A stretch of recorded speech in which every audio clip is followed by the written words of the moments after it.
Hello student, स्वागत आपका। मैं देश दीपक सिंह। आज हम लोग चर्चा करेंगे प्रश्नावली 1.4 के क्वेश्चन नंबर 2 और उसमें क्वेश्चन नंबर 1 से रिलेटेड क्वेश्चंस हैं। कह रहा है कि जो क्वेश्चन नंबर आपने 1 किया उसमें आपको पता चला कि कौन सी संख्या शांत है और कौन सी अशांत आवर्ती संख्या है। तो उसके बाद कह रहा है कि ऊपर दिए गए प्रश्न में उन परिमेय संख्याओं के दशमलव प्रसार लिखिए जो शांत हैं। अब यहां पर इस बात का आपको ध्यान रखना है कि यदि P/Q यह कोई परिमेय संख्या है या रेशनल नंबर है और इसमें Q यह 2m × 5n के रूप का है, तो इस परिमेय संख्या को हम किसी समतुल्य परिमेय संख्या C/D के रूप में परिवर्तित कर सकते हैं, जिसमें D यह 10 की कोई घात हो। यह इतनी बात आपने एकदम से गांठ बात करके रखना है। यहां पर आपको भाग देने की कोई प्रक्रिया नहीं करना है। If we have any rational number P/Q and Q is in the form of 2m and 5n, then we can convert this given rational number into equivalent rational number C/D, where D is some power of 10, जहां पर D 10 का कोई ना कोई घात वाली संख्या होगी। और जब इसको हम 10 की घात वाली संख्या में परिवर्तित कर लेंगे तो बड़े आसानी से हम उसके दशमलव प्रसार को लिख पाएंगे, उसके डेसिमल एक्सपेंशन को लिख पाएंगे। तो इस क्वेश्चन में हम कुछ प्रश्नों को लगाएंगे, सभी प्रश्नों को यहां पर नहीं लगाया जाएगा। यहां पर देखिए, जैसे पहला क्वेश्चन है, इस पहले क्वेश्चन में 13/31/25। अब इसको हमने देख लिया था कि इसका जो डेसिमल एक्सपेंशन है वो डेसिमल एक्सपेंशन टर्मिनेटिंग है या शांत है। तो अब 31/25 का जब प्राइम फैक्टराइजेशन किया गया था तो यहां पर अब क्या मिला था आपको एक बार फिर देख लीजिए। यहां पर इस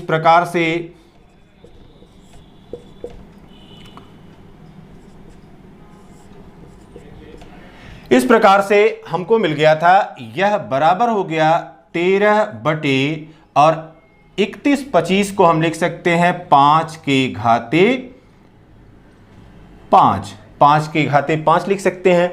अब यहां पर देखिए बेटा, हमको क्या करना है, हमको अब यहां पर यह 10 के रूप में परिवर्तित करना है। तो हम क्या करें, 2 के पावर 5 का न्यूमरेटर में और डिनोमिनेटर दोनों में हमने इसका गुणा कर दें। यहां पर हम गुणा कर दें 2⁵ और फिर डिनोमिनेटर में भी 2⁵ का। एक ही प्रकार की संख्या का अगर हर और अंश दोनों में गुणा किया जा रहा है तो संख्या के मान में कोई परिवर्तन नहीं होता है।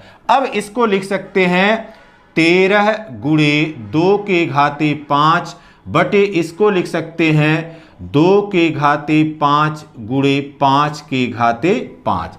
अब यहां पर देखिए बेटा, इसको लिख सकते हैं 13 × और 2 के घाते 5। आप देख लीजिए, 2 दूना 4 दूना 8 दूना 16 दूना 32, यह बराबर हो गया 32।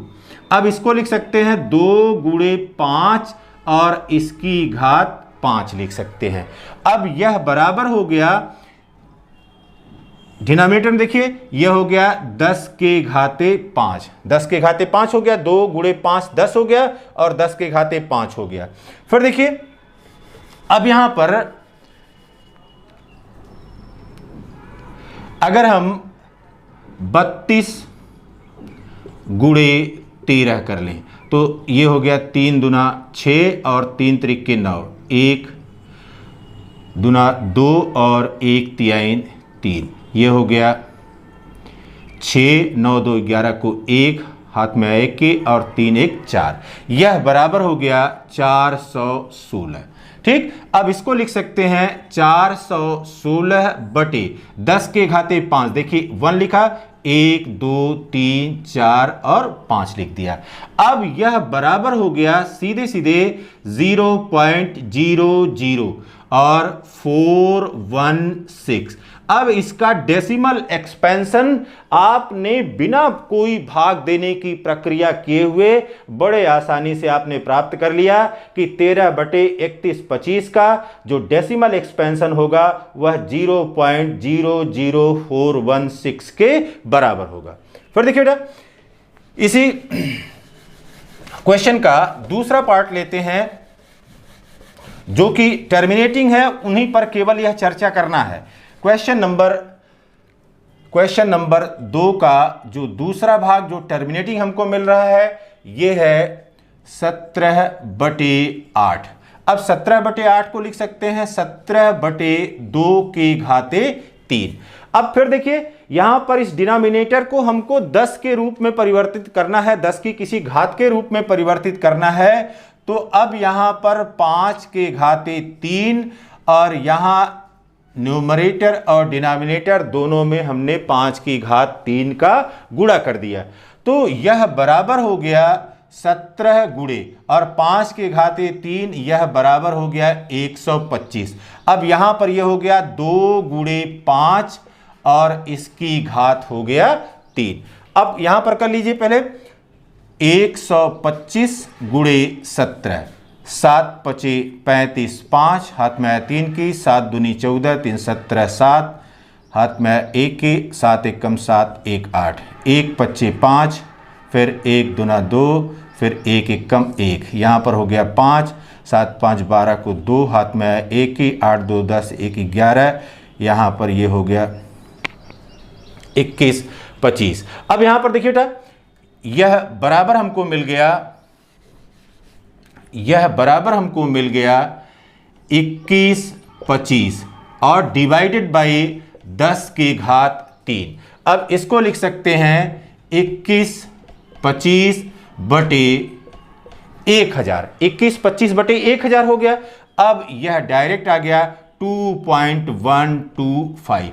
इसका डेसिमल एक्सपेंशन आपने पता कर लिया कि इस जो शांत प्रकार की दशमलव संख्या थी उस शांत प्रकार की दशमलव संख्या के दशमलव प्रसार में किस प्रकार के अंक हमको मिलेंगे। तो पहला कर लिया हम लोगों ने, दूसरा कर लिया।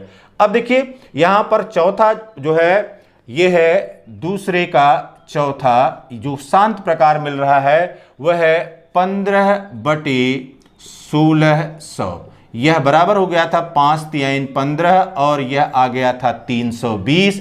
फिर देखिए 320 को 2 160 हो गया, फिर 2 ये 80 हो गया, फिर 2 से भाग दिया 40 हो गया, फिर 2 से भाग दिया 20 हो गया, फिर 2 से भाग दिया 10 हो गया, फिर 2 से भाग दिया यहाँ पर आ गया 5 और यह 1। ठीक, तो अब इसको लिख सकते हैं 3 बटे और यहाँ पर ये हो गया 1 2 3 4 5 6, 2 के घाते 6 गुणे 5 के घाते 1। अब देखिए यहां पर डिनोमिनेटर में 2 के घाते 6 गुणे 5 के घाते 1 मिल रहा है। इसका मतलब है कि 5 की घात 5 का अगर ऊपर नीचे फिर गुणा कर दें तब जाकर के हमारी जो आवश्यकता है वो आवश्यकता पूरी हो पाएगी।